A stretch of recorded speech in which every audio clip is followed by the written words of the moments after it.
All right. Hello, hello, hello, family and friends.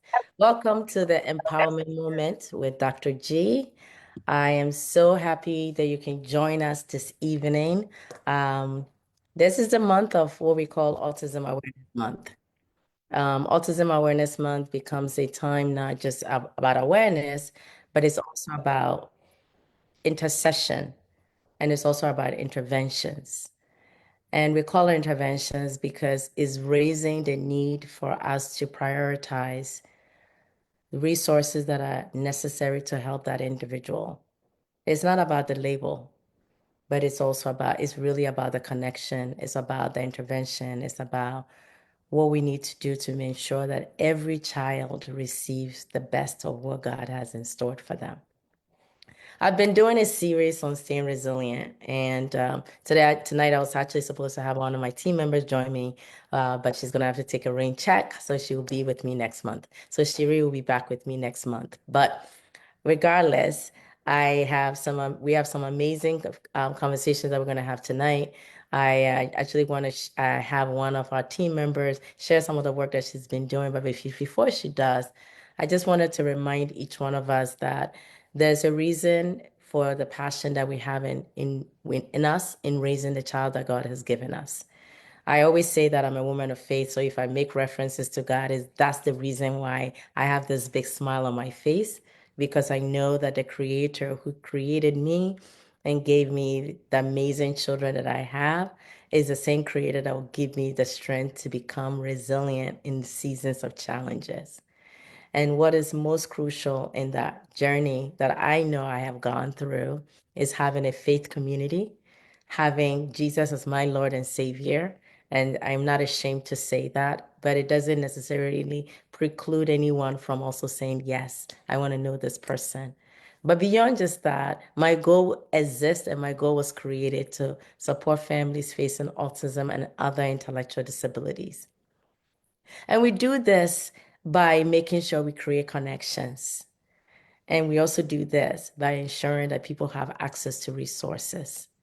Without resources, it's very difficult to maintain this sense of optimism that my child can make progress. We're hearing a lot of chatter out there about the severity of autism and what it means for some individuals and what kind of lifespan they might potentially have. No one truly knows, except for the creator, what somebody's outcome is going to be. But what we do have is hope. We have to have hope that each person can become and reach the best of their capability. We have to have that hope. And we have to continue to provide every resource that we can so that they can have that potential to reach that outcome. There are people have written off and didn't think that they can ever reach or become someone. But God, in His infinite wisdom, made sure that they did. And there are people that struggle. I always say that you can have a neurotypical individual right now in your life, but we don't know what's ahead or what's around the corner. But my prayer always is that each child, each person will experience the best of themselves. So 17 years ago, when this organization was created, it's actually coming up on our anniversary, May 6th, 2008 is when this organization was launched. And for 17 years, we've made sure we've come alongside of innumerable thousands of families, not just here in the United States, but in Ghana, in Liberia, and now that we're virtual across the world, in other parts of the world. And one of the key things, the tenet is to be authentic, to make sure that whatever we offer, we can offer it at no cost to anybody because it is hard enough to struggle and be going through providing for a child that may need extra support.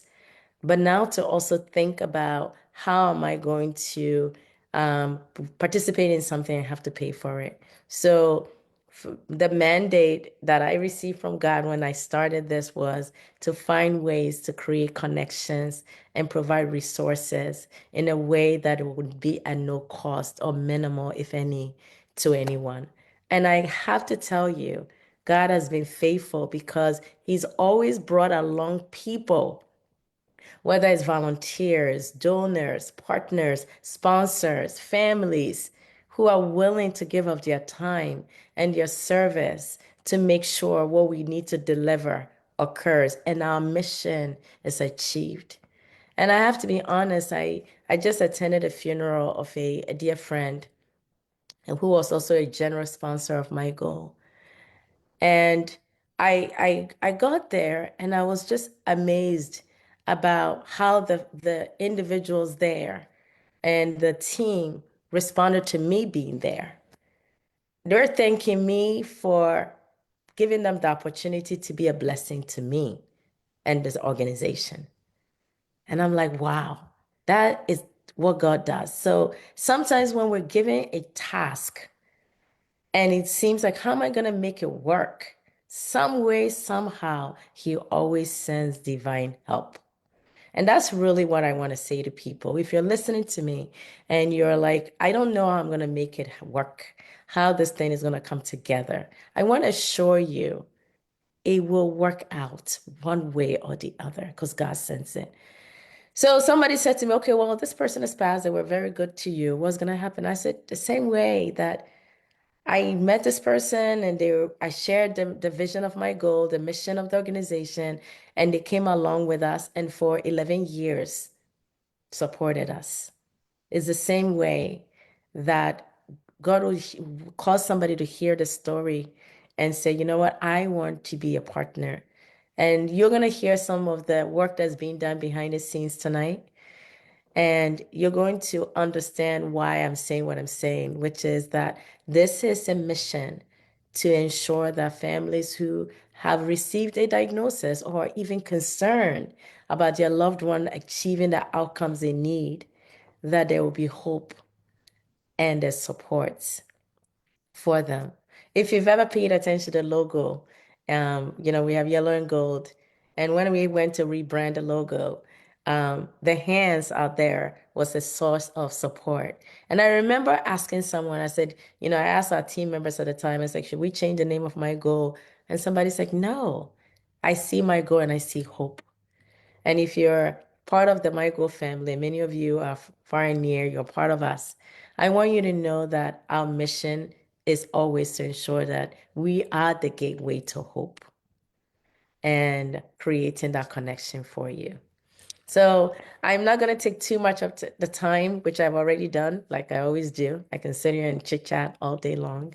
But I want to give an opportunity to, I consider her a colleague now because in few weeks, she's going to have her doctoral degree. Um, I, I saw her when she was a kid. And now I'm just like, wow, I'm gonna be introducing Dr. Siekmann, who is in a few weeks is going to be getting her doctoral degree as an occupation therapist. I've been privileged to have seen her grow up, from the lens of her own mother, and seems privileged to see her rise up to get to the place of saying, selecting the profession that she has. And that profession has enabled her to now come back. And for those who are, and you're going to hear later on about our upcoming fundraising event, the Bulletin. When we first started this Bulletin, this young kid used to, I call her a young kid, she's a young woman now, used to come volunteer and so on and so forth. So it's come full circle. So as she was in her last year of her program from St. Joseph University, she decided that she will pick my goal as the place where she will do her work, be a source of a tremendous support to us as we provide the resources that we have an opportunity to provide to families. So for the past few weeks and months, really, and not just started last year, she has been hands in all the way in the work that we do. So I wanted her, I put a little pressure, and she was up for it, to be here tonight and share some of the work that she's been doing with my goal. And then also to really highlight the key things that she learned from working with my goal for families. But in few weeks, she's going to be an occupational therapist She is already because she has all the credentials for it. There's nothing that stops her from getting that degree. I actually got an awesome email from her, one of her professors, commending how much she's grown and how much she's worked and the value that she's brought. And I have to say that. So to the community, we want to say thank you, Noelle, in advance as you're about to do your presentation and share some of the great work that you've done. So at this point, I will turn it over to Noelle. Welcome. If you want to say a few words about yourself before you do and share the work that you've been doing and what you want families to know. Hi everyone, my name is Noelle. Thank you for the intro. So a little bit about me. I'm finishing up my degree at St. Joe's, which is very exciting. Um, and hopefully in the next few months I'll be able to start working. I'm very interested in working with children, and I've had such an awesome opportunity with my goal, and I just can't wait to start helping out the community. Um, so let me share my screen so I can talk about some of the things that I've been working on.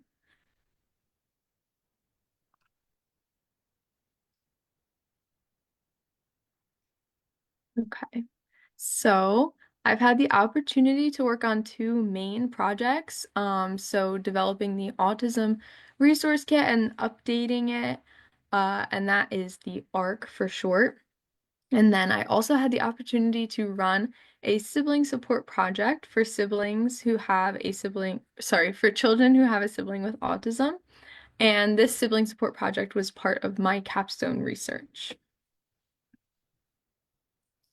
So, um, one of the major projects I worked on was this autism resource kit, and I updated it with new research findings, new local resources, and the most up-to-date information about autism support.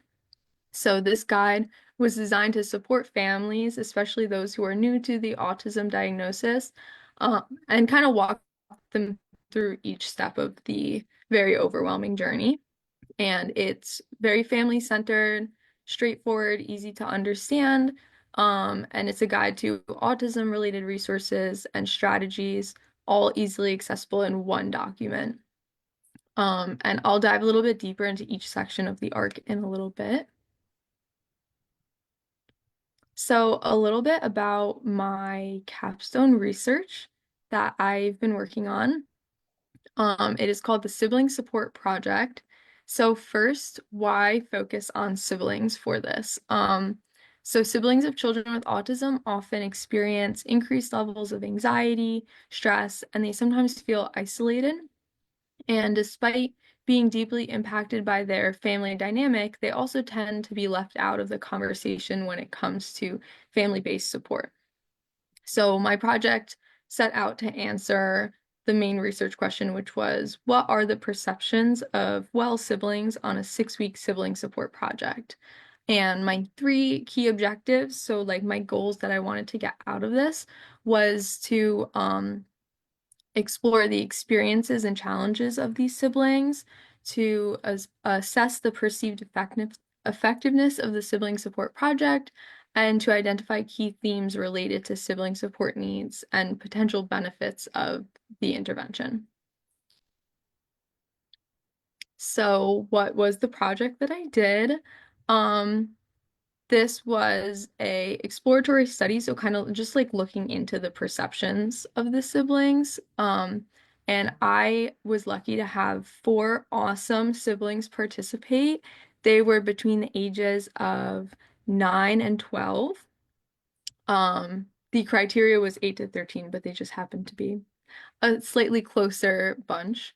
Um, and I had the help of my goal to be able to reach these participants with recruitment and talking to families at events through the emails.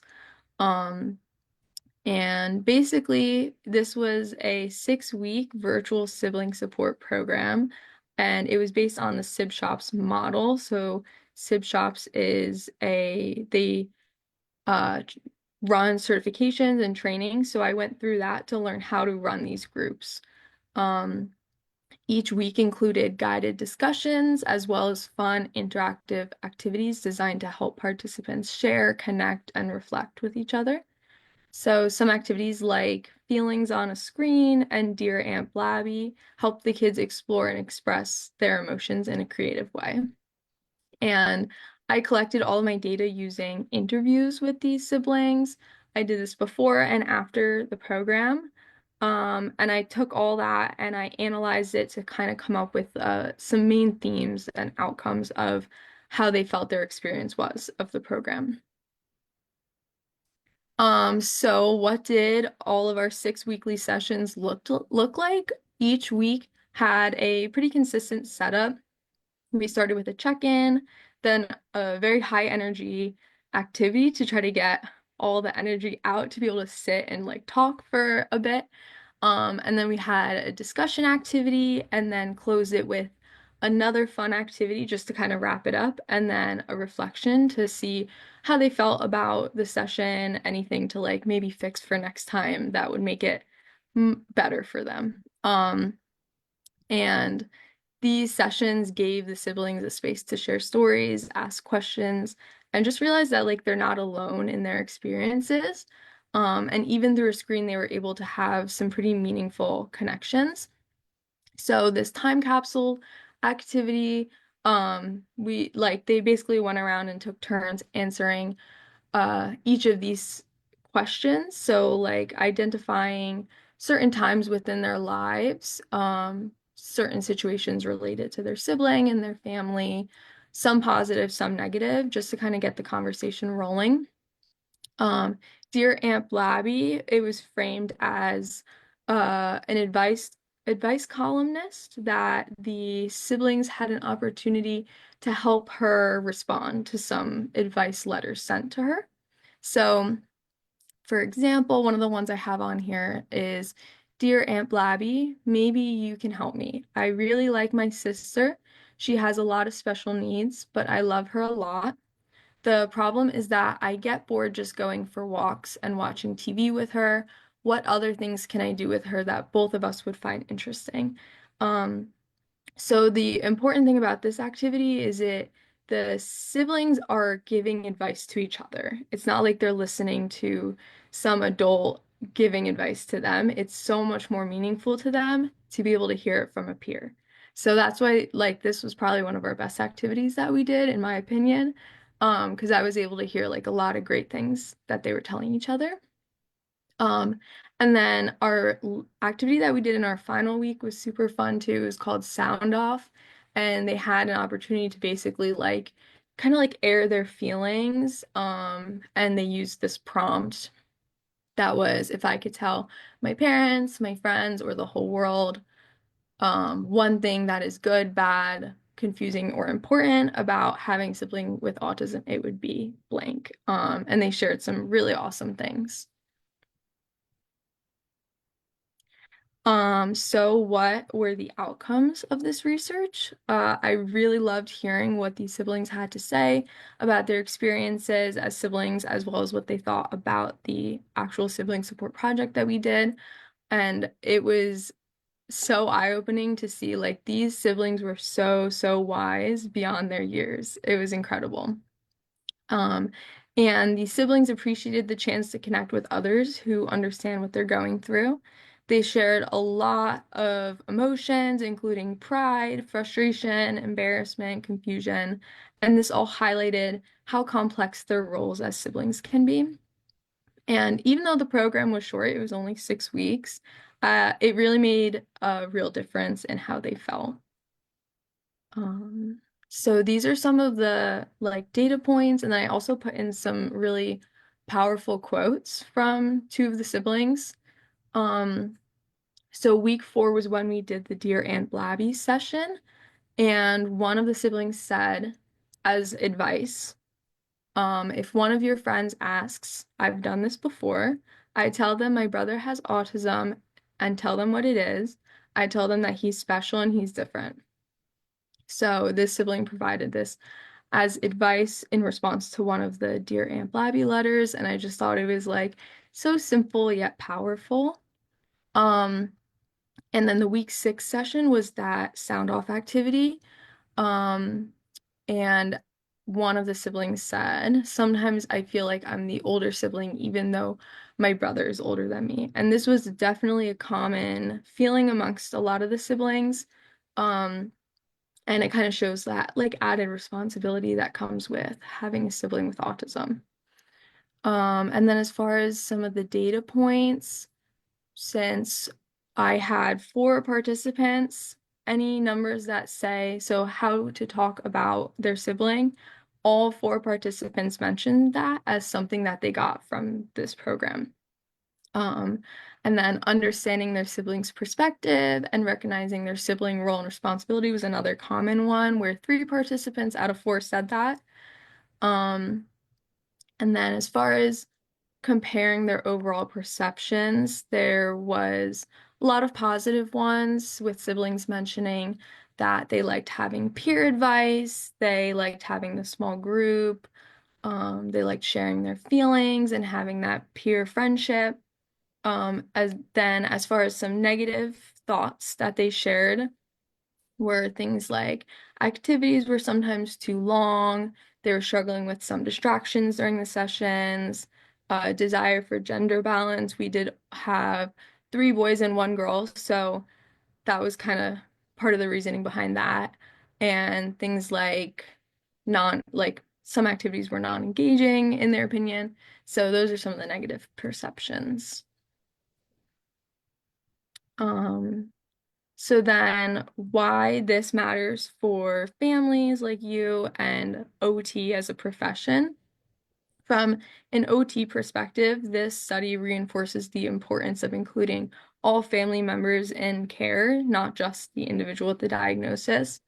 And occupational therapists are uniquely positioned to create and run programs like this one. Um, and the program supported key areas of occupational development, such as emotional regulation, social participation, and communication, which are all very important to a child's health and development.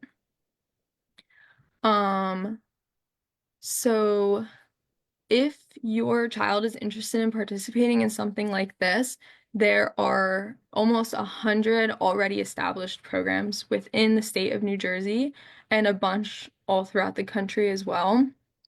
Um, and that can be found on the Sibling Support Project website.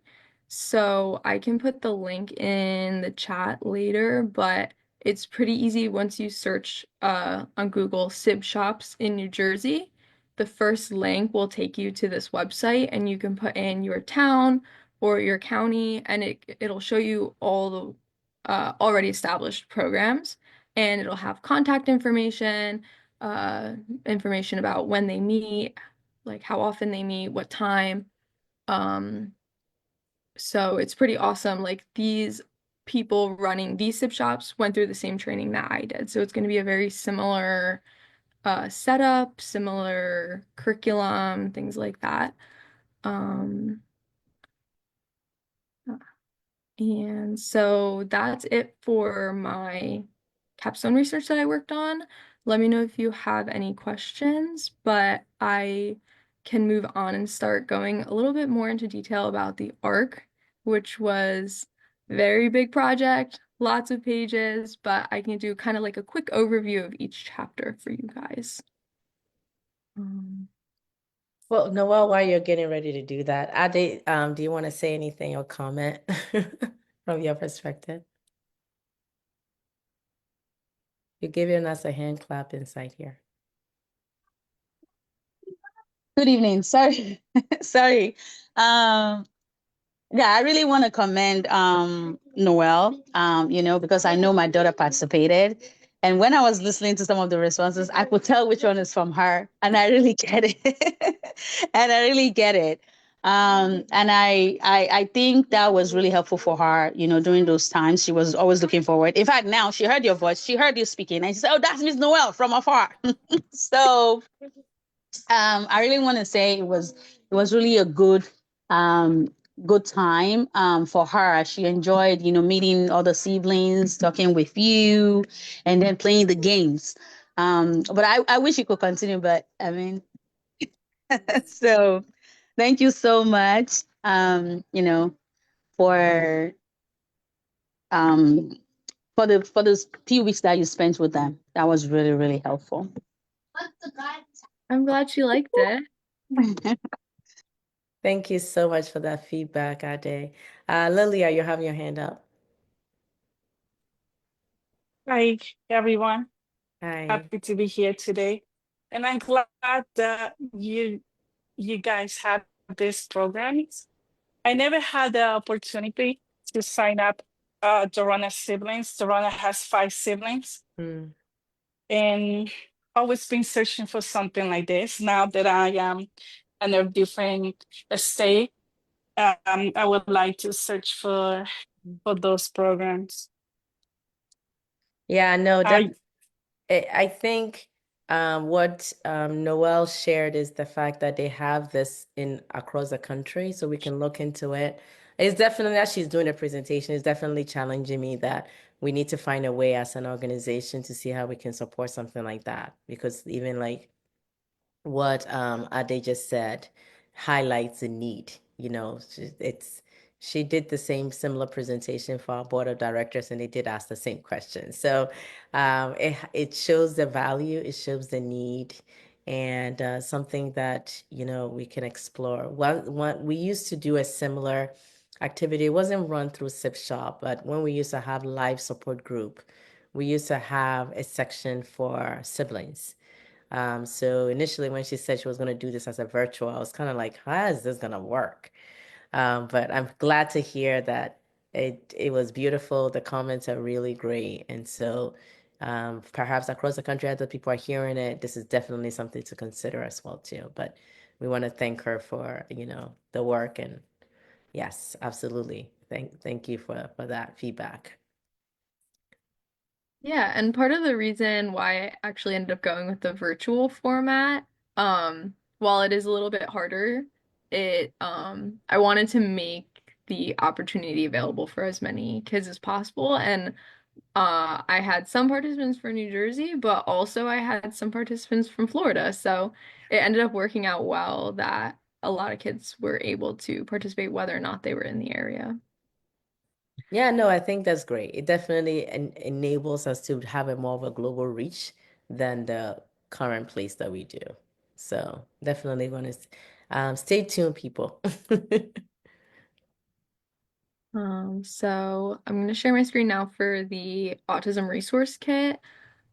So this has a couple different main sections once you go to the table of contents. So autism overview, it's going to give you kind of like the main information about the diagnosis, what to kind of expect, although it's very different for each individual. Um, and then after the diagnosis, kind of walks you through almost each step of support for your child. And then resources is just a whole like um, collection of all different resources, books, contact information, technology, and that's where I put in some information that siblings can use, which would be the sibling resource kit in chapter 13. So, starting with section 1, autism overview, chapter 1 is all about autism. So, some information about symptoms and common characteristics. So, let's see. The levels of autism. So, kind of what kind of support needs each level requires. And then, yeah, characteristics. So some main characteristics such as social communication differences, speech challenges, sensory processing differences, repetitive behaviors and routines, emotional behavioral differences. Um, and then the next chapter is, oh, before I go to that, there's also a lot of information about different professionals you may work with when for supporting your child. So there's so many different aspects of support. So this kind of lays it out with some basic information about each.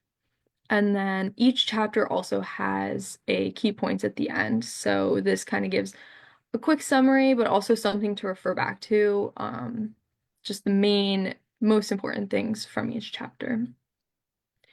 So chapter 2 gives a bunch of myths and then like debunks it and gives a fact for each. So this is really important because there's a lot of misinformation out there, and it's helpful to know that the truth behind all of them. Um, so these are just like common myths and misconceptions that are out there. And then chapter 3 has a bunch of statistics, some New Jersey specific ones, and some related to diagnosis, some related to life, like within transitions, such as like 73.6% of high school students with autism receive special education, graduate with a diploma. That's a super high percentage.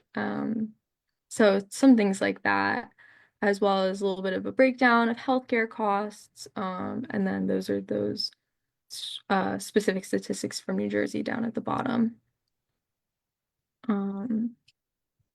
So then getting into the after the diagnosis section, comorbidities in autism breaks down each possible or each common condition that a lot of kids with autism often experience, like in conjunction.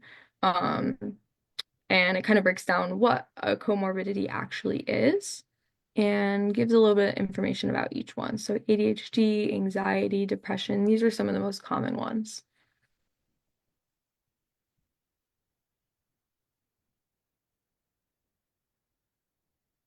And then as well as a breakdown of the prevalence of these comorbidities.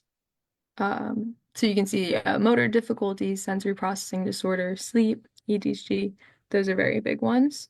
But a lot of these can be supported with therapies, medications sometimes. So it's like these are separate. They're treatable on their own, basically.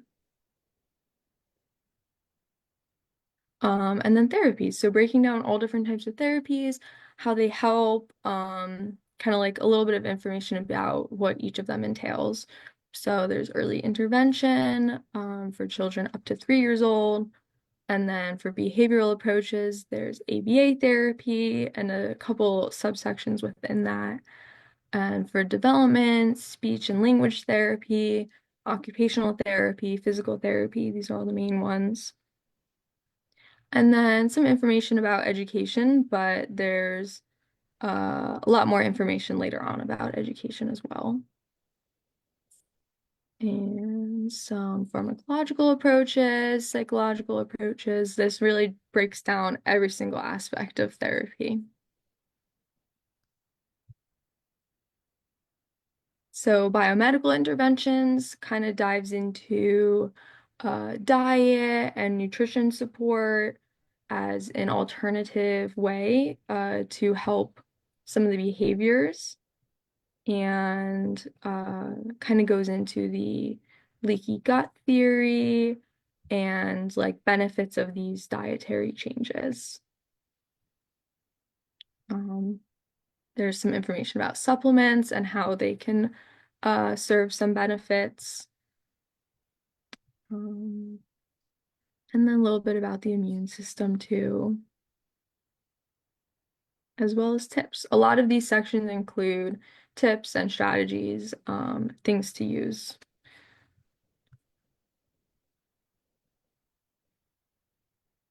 So then chapter 7 goes all into education. There's so much related to education. There's probably been a lot of Ask the Expert events just on education. So this is more of an overview in this chapter, but it kind of helps get the information out there that is going to be helpful to go through that process of like IEPs and just understanding what supports there are in the educational environment. So some information about the IDEA, which is the Individuals with Disabilities Education Act. That's a huge, huge component of specialized education for children with autism. And some of those components are the free appropriate public education, IEPs, and least restrictive environment. So then a lot of information about the process, so you kind of know what to expect when you're going into it. And then a lot of information about advocacy too, because as a parent, you want to be able to advocate for what support and what needs your child should have in school, to be able to have them be as successful as they can be. So there's some tips and information about that.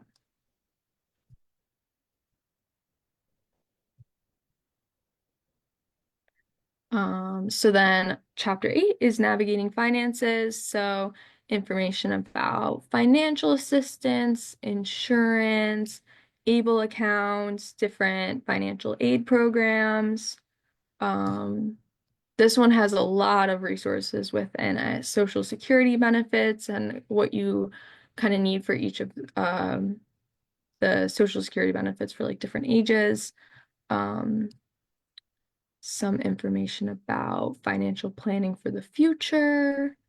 And as far as ABLE accounts, there was a whole Ask the Expert event on ABLE accounts. So that's also linked in here at the bottom.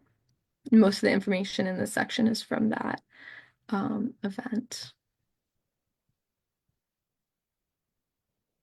And then chapter 9, transitioning. This is one of the biggest chapters because there's just so much that entails with going from like, I guess in the eyes of the government, like a child into that independent living and adulthood.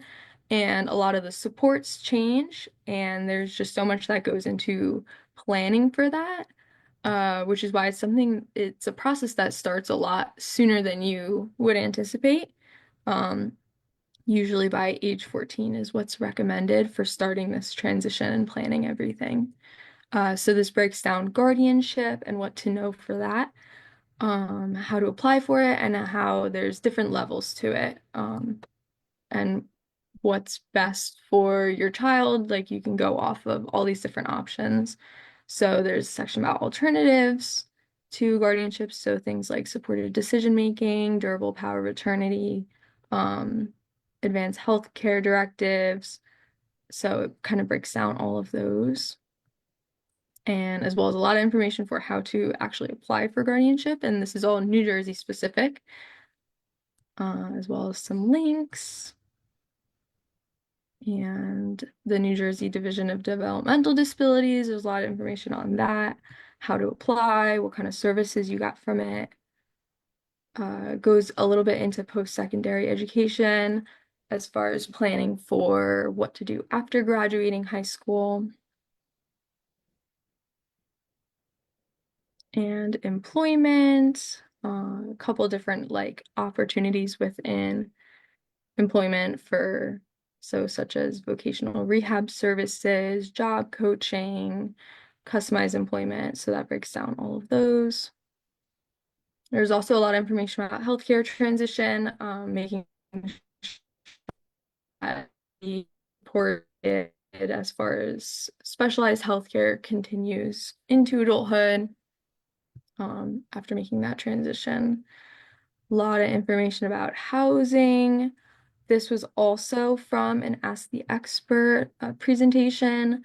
Different housing options, what financial support is out there for it, how to plan for independent living. So the link to that video is also in here. And then just a couple helpful resources and links at the end of this. And a little bit of a timeline just to kind of know what to start planning for and expecting at different ages within the transition process. So now going into the like main resource section, there's a whole collection of books, different in different categories. So this one is guides and resources for parents and caregivers. These are a lot more informational, whereas there's also personal stories and memoirs, which kind of give you more of like the understanding of the experience of others. So there's a bunch of those. And then fictional stories that kind of help promote understanding of autism, but in like a more like fun, lighthearted way. Um, some of them are more geared towards kids. And then for diagnosis and early intervention, so these are a lot more informational as well, more like guides and things like that. And then there's the books on like therapeutic and behavioral interventions, different interventions that are out there and some information about them. And then for New Jersey contacts, these are just like a collection. There's some attorneys, financial planners, some online support groups that are in here. So the SIB Shops link is actually in there as well. And then local autism organizations that offer support and after school programs, recreation. This is a big thing, I feel like, for families, like finding things nearby that can offer their child like a way to just like engage in activities, meet other kids, and just be active. So this is a whole collection of those and labeled by county, so you can look for what's close to you, as well as camps and day programs that are in the area. And then a link to a more detailed guide with a lot more options. Technology kind of goes into some resources as far as acquiring technology. So, like being able to loan a device before actually making that purchase, because sometimes it's a very big purchase. So, each state actually has an assistive technology library, which is an awesome resource. Um, we actually, within my occupational therapy education, one of our classes, we had a project where we actually had to go through the process to see what it's like. And so we loaned a device and we kind of like got to use it, see like what benefits it has, and then present it to our class. And it was, in my opinion, such an easy process. You go on the library, you look up what you need based on like they have it organized too by education, speech, leisure, like there's different ways to search for things. And then you basically like put your information in, you request it, and then they ship it to you. You can use it for a certain amount of time, decide if it's something that would benefit you, and then you ship it back. And then that way you now have that information to be able to make that purchase. Um, they also offer some other services such as training, um, equipment exchange, and then like consultations and assessments. So there's some information for how to search for your state's library. And then there's also the link for the New Jersey specific library resource. And then it also just goes into a lot of like different devices, different apps, things that are beneficial to children with autism. So those are all listed with a little bit of a description and a link. So then the sibling resource kit, I created this with what I learned from the siblings that I worked with, as well as a lot of the research that I was finding. Um, so I included a video that kind of gives a little bit of an overview of what autism is to help raise awareness and for siblings to understand more about their sibling with autism. Because a lot of the times they wish they kind of understood it better, and like sometimes they don't get that information. As well as there's some books that kind of they're fictional, but they kind of provide a little bit of an understanding of that sibling relationship by seeing it through the book characters. There's also a sibling guide on Autism Speaks, so that's like an even bigger resource that you can go on there and download. And then there's also just like some frequently asked questions that might arise from siblings. So those are all laid out with like examples of things that you can explain to kind of help them work through those like curiosities and questions. And then some information about communicating.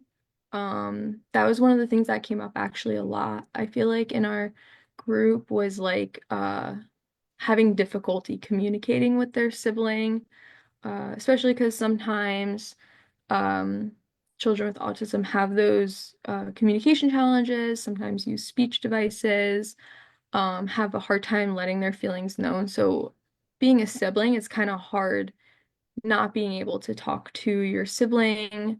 So this kind of helps break down some tips for that.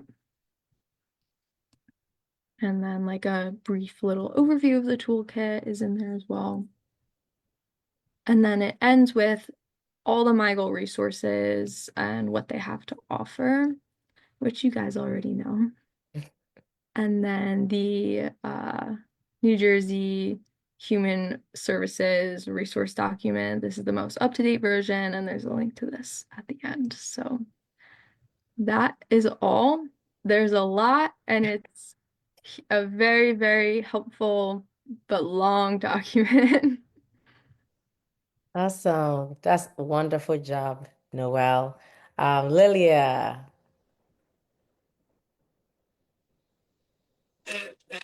That's amazing. I love the presentation.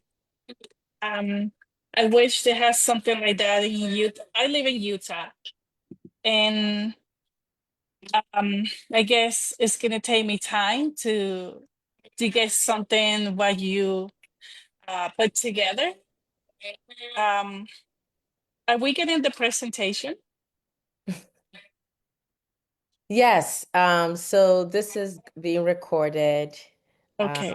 and so you'll have an access to it as part of the YouTube view on it. So, and then, yeah, no, Marcel said, well done, Noelle. It's a lot of work.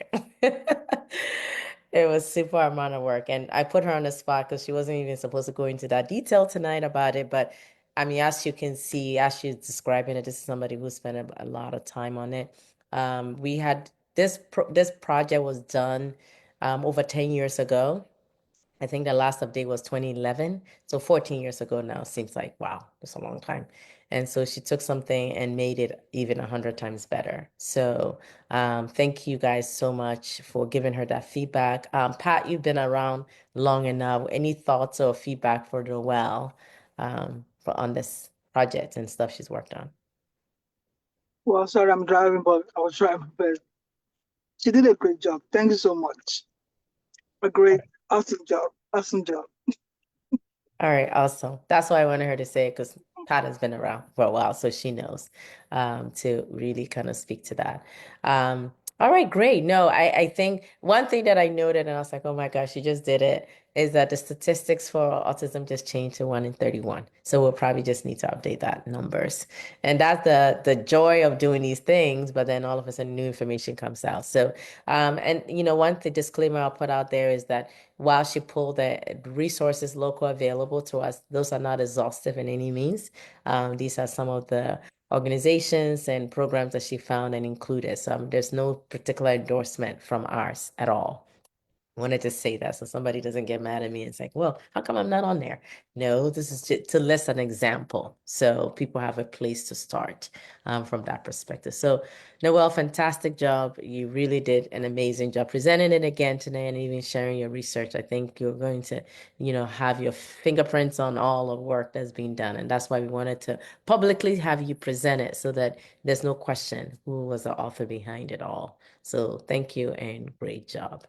So I'm going to turn it over to Nife so you can tell us what's up and coming. Hi everyone. Senna, if you could just share your screen. Obviously everyone knows we have our wonderful bowathon coming up this Sunday. Only a couple days away, 3 days. It'll be in Woodbridge at Majestic Lanes Bowling Alley from 2 to 5. So pre-registration, you can still pre-register now. You have until Saturday, obviously, to pre-register. Let us know that you're coming, and it'll be $25 per person. However, if you do want, you can always come in and register at the door, but we did just want to let you know that it will be $30 at the door for an adult and 25 for children. So If you want to get that $5 discount, you might as well register now. Let everybody know it's a super family friendly event. We'll be coming together to raise money and awareness for autism. It's Autism Awareness Month. So, we just want to do something for it in order to give back to families in New Jersey, across the country, and just come together as a Michael community. So we hope to see all of you there. The link is there. You can scan the QR code, send to all your friends, all your family if you've already registered, and we hope to see you there. All right, wonderful. As she said, this has been a huge benefit to the autism community because the resources proceeds from this goes to support all the great programs that we do. I say all the great programs because indeed we have great programs. And I'm not just saying that because people have been applying for the My Goal grant, and sadly, we're going to have to close the application portal. We've had over 400 people apply. We have a limit on how many we can actually review. But out of the proceeds out of this is really part of to support families and also for the resources that we provide, all the family activities that we do. That's what these resources go towards. So if you're listening and you're hearing us talk about it, you can't be there, but you could want to sponsor or you want to donate, we will appreciate it. Our goal is to raise $25,000 to go towards the 25 families that will be selected across the continental United States to support them in getting resources for their loved ones. You saw all those resources that Noelle was describing. It costs money to get access to those resources. And this is our way of supporting that. So as I started at the beginning by saying we exist to support families facing autism and other intellectual disabilities throughout their lifespan. Our grant program is specifically for autism, but we have other programs that we offer that's inclusive. And so that's one of the ways that we want to highlight. So this Sunday, if you can join us, you can go on the website, mygoalinc.org. You can and slash events, you see the link to register. You can take the QR code here. But I just want you to encourage you that what you do for the organization goes a long way in changing lives. I will end here by saying, ladies, are there any other announcements you want me to make, or I'm good? Okay, I'm good. So I want us to remind everyone that remember, if you're giving a gift, cherish it for what it is. And the gift of having a child, a gift of having a nephew and niece, regardless of their abilities, they are a blessing. And as you walk that journey, sometimes you may face some challenges. And I want to leave you with a text. One of my favorite scripture that I read is in the book of James. It says 1 verse 2 to 4, it says, consider it pure joy, my brothers and sisters, whenever you face trials of many kinds, because you know that the testing of your faith produces perseverance. Whatever you're going through is going to give you the grace to become resilient. And the gift that God has given you in raising that child, they will come back and it will be so much blessing. I often face challenges in different parts of my life. And regardless of what it is, this is something that is within me that enables me to keep pressing and keep pushing. And why is that? Is because I've gained that resiliency from raising my loved one, Nicholas. So I want to say thank you for coming in and tuning in and seeing all the work that Michael does. And I started off by saying that when I started this journey, I always asked God for resources. And here it is. She sent in resources and a young woman who came in and took the work and brought it to the next level. Collated a whole resource kit. We call it the Autism Resource Kit, the ARC. So similar to like Noah's Ark. Within it is the tools that you need to continue. So you can find that ARC, that information that she shared on our website, mygoalinc.org, is there as a tool to use it, share with family and share with friends. But above all, hopefully we'll see you on Sunday. For our families out there, please, please, please register. I want to see you there. And Lilia, yes, you're going to start something out there in Utah, and for everybody else that's watching. So thank you all for joining tonight. God bless you, and hopefully see you Sunday, or we will be seeing you, for some of you, the Mother's Day event we will be having a very great time going to the very special place. So check out our website for that information. And we say thank you for joining and have a great night.